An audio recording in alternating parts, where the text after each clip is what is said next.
Hello and welcome to the crossover guide from Logic to Pro Tools. Today we are going to look at the differences between Logic and Pro Tools standard EQs. As you can see, in Logic we have some options to choose from, such as the linear phase EQ, match EQ and the single band EQ. But for this demonstration we're going to use the 8-band channel EQ. The design of this EQ looks quite well and has an analyzer that will show you how the sound behaves in real time.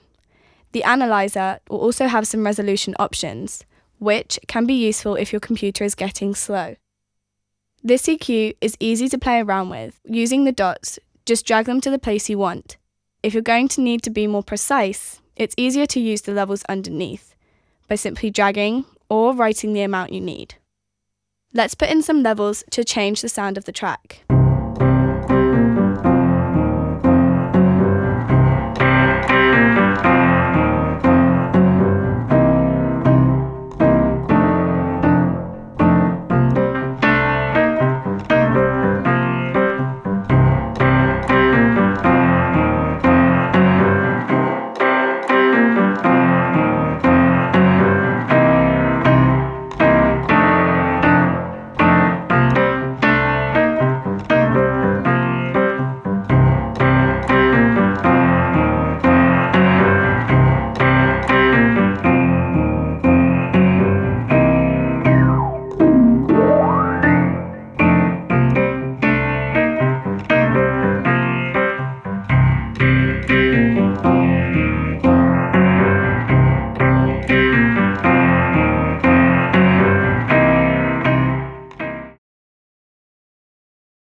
In Pro Tools, we also have a list of EQs to choose from, but we are going to use the EQ3, which is the most similar to the one we used in Logic.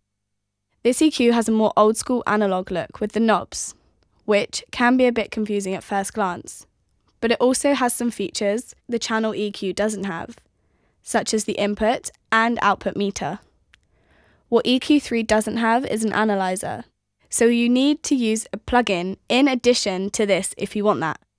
Let's try to put the same levels as we did in Logic and have a listen to the result.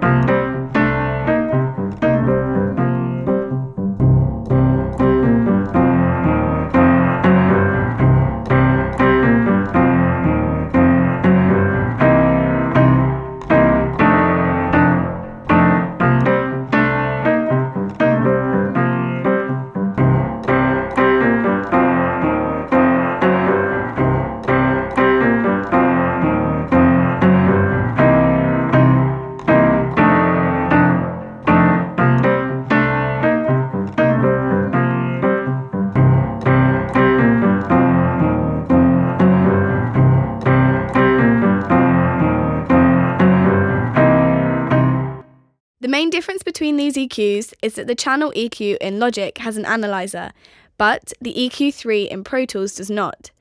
An analyzer is a very useful tool, especially if you need to turn down a certain S sound or some drum cymbals. The channel EQ in Logic looks more organised and cleaner than the old school EQ3, but as always, Pro Tools is more about using your ears. In the end, it's not how it looks that counts, it's how it sounds.